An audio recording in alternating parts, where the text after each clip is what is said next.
Pour en savoir un peu plus sur l'histoire de Rhodes, il faut là encore s'en remettre aux belles pierres, celles qui ont servi à l'édification des monuments. Le plus beau d'entre eux, c'est bien évidemment la cathédrale Notre-Dame qui domine la ville, permet de la situer depuis des dizaines et des dizaines de kilomètres. Au Moyen-Âge, Rodez était divisée en deux quartiers, d'un côté les comtes, de l'autre les évêques. Cette rivalité s'est vite traduite dans l'urbanisme. Pour démontrer leur puissance, leur rayonnement, les évêques décident, à la fin du XIIIe siècle, la construction d'une imposante cathédrale. Les travaux vont durer plus de 300 ans. L'édifice, construit en grès rose, est aussi majestueux que fragile. Il fait d'ailleurs actuellement l'objet d'un important programme de restauration. Dominique Vermorel, à la tête d'une entreprise de 50 salariés hautement qualifiés, est en charge de ce travail où il est question de savoir-faire et de temps. Tu vois, donc là on vient de finir cette tranche de restauration. Là on a un pinacle qui est un pinacle d'origine. Et puis après on a sa copie qu'on a fait à côté qui va nous servir de modèle pour la suite. Celui-ci peut tenir encore 50 ou 100 ans et celui-ci prendra le relais après. Quand il sera fané, celui-ci dans 200 ou 300 ans, entre guillemets, on pourra le reproduire pour refaire son modèle. Je veux dire, notre restauration de cathédrale, c'est ça, c'est un livre qui continue, quoi.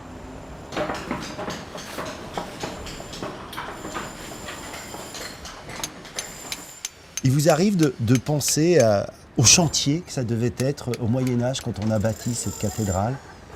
Oui, j'y pense souvent quand on travaille sur l'édifice, en s'imaginant cette forêt de bois, ce monde, toutes ces loges, ces tailleurs de pierre, les carrières qui étaient à jamais plus d'une journée de char à bœuf, qui étaient autour de l'édifice, qui amenaient les matériaux, etc. Ça devait être fabuleux, mais ça grouillait de monde. Les gens se donnaient pour cette œuvre. C'est sur cette cathédrale de Rodez, il y a plus de 30 ans, que Dominique a attrapé le virus du travail de la pierre. La fièvre, du début, ne l'a jamais quitté.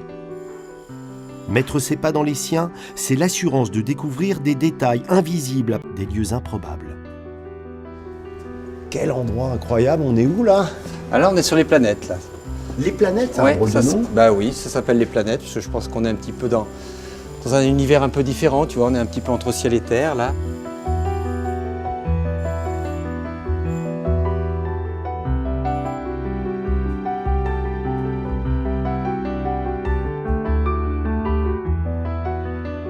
C'est assez émouvant d'être ici, là, l'impression de découvrir un peu les coulisses d'une bâtisse que tout le monde voit. Bah, coulisses, c'est un gros vaisseau qui est posé dans un centre de ville et ça bouge, ça grouille un peu autour et puis ça c'est un petit peu immuable, on sent une force qui est posée là et c'est peut-être pour ça que ça s'appelle aussi les planètes parce qu'on est dans un univers propre à la cathédrale.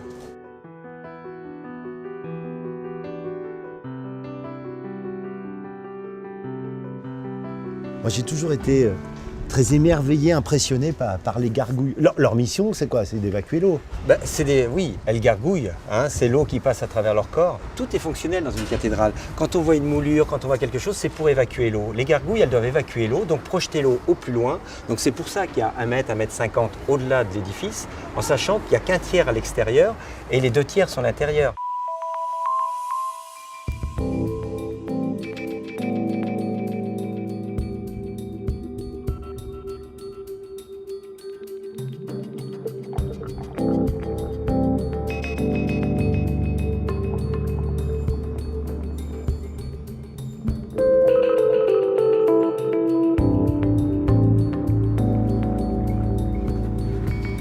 Tailler une pierre, sculpter une pierre, c'est une démarche particulière. On enlève pour créer.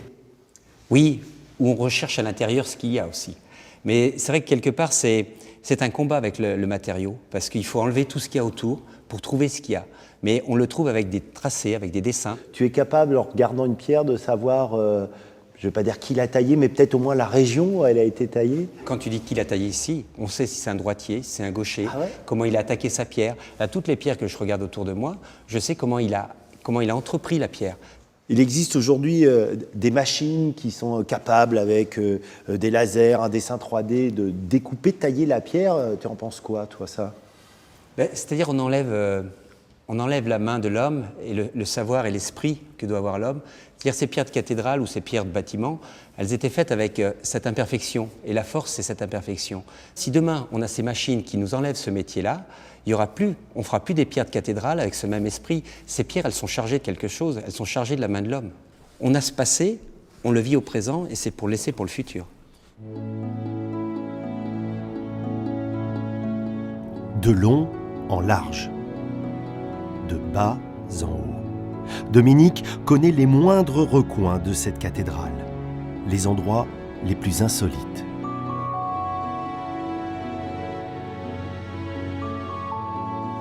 C'est assez magique de découvrir l'intérieur de la cathédrale par ce qu'on appelle le triforium. C'est quoi? C'est une galerie haute? Oui, c'est une galerie qui circule tout autour. Alors c'est vrai que c'est un endroit un petit peu mystérieux parce qu'on voit sans être vu et puis on est là un peu entre les deux. On est entre les planètes et entre le clocher.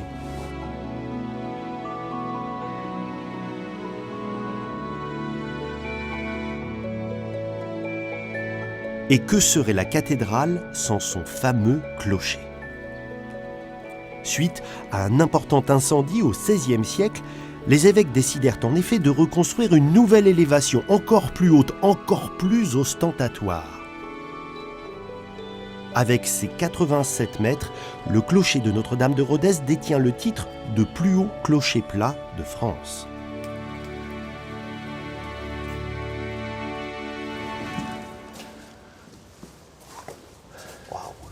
Voilà, ça c'est le bourdon qui pèse 5 tonnes 2. Tu peux te dire un peu cette masse. Une masse compliquée à envoler aussi. Quand tu entends le bourdon qui sonne en pleine volée, c'est quelque chose de magique. Donc, je vais te faire voir un petit peu comme elle batte à la volée. Oh là, mais t'as pas peur, toi, tu montes là-haut carrément. Ben, tu vois, ces balanciers là, ils n'étaient pas là par hasard. C'était pour lancer la cloche, pour qu'elle puisse battre à pleine volée. Il faut s'imaginer les Quasimodo de l'époque, c'était plutôt les clochards, parce qu'à l'époque, les clochards, comme le nom l'indique, ils gagnaient leur pain pour venir actionner les cloches. Ah ouais. Ils étaient là pour faire fonctionner, donc ils se tenaient, tu vois, avec ces anses-là. Ils étaient sur ces balanciers. Le bourdon, comme ça, ils l'actionnaient simplement avec un système de balancier, comme ça, de balançoire de chaque côté.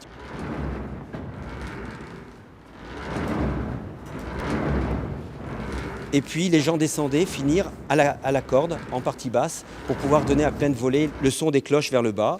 Et les abassons que tu as en périphérie, là, qui étaient pour abattre le son vers la cité. Il y avait toute une vie qui grouillait, qui vivait dans une cathédrale. Une cathédrale, elle est vivante, elle est pleine de gens, quoi.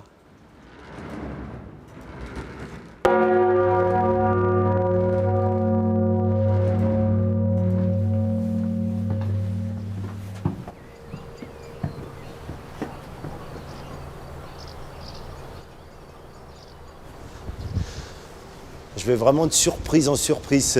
Cet escalier si délicat au sommet du clocher, qui est caché, on ne le voit pas d'en bas.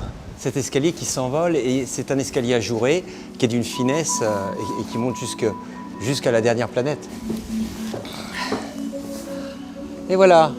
L'ascension est terminée, on ne peut pas aller plus haut là. Hein. Non, tu vois, on est là à 87 mètres de haut, on est sur le dernier toit terrasse de la cathédrale, où là c'est marqué, tu vois, tout autour, 3 fois, consummatum est, consummatum est, consummatum est. C'est fini, 1526. C'est accompli, on n'ira pas plus haut. Tu as travaillé toi sur de nombreuses cathédrales. Quelle place elle occupe, celle de Rodez, dans ton cœur, dans ton Celle-ci, travail? quand je suis arrivé, effectivement, je devais avoir 25-26 ans. C'est une connivence, c'est quelque chose que j'ai appris à connaître. Bon, il y a des interruptions, il y a des arrêts, mais c'est vrai que c'est une émotion particulière. Elle a ce côté un petit peu gothique flamboyant, mais en même temps, il est à l'image du Rouergue. Il a cette force qu'on a dans la région. On a quelque chose qui est fort, qui est quand même sculpté, mais qui est sensible. C'est ces pierres qui nous envoient ce message. Les pierres, tu sais, avant de devenir pierres d'architecture, pierres de construction, eh bien, elles ont été faites dans la terre. Elles sont faites par le feu. Et une pierre, eh bien, elle retransmet quelque chose, et c'est une pierre d'éternité.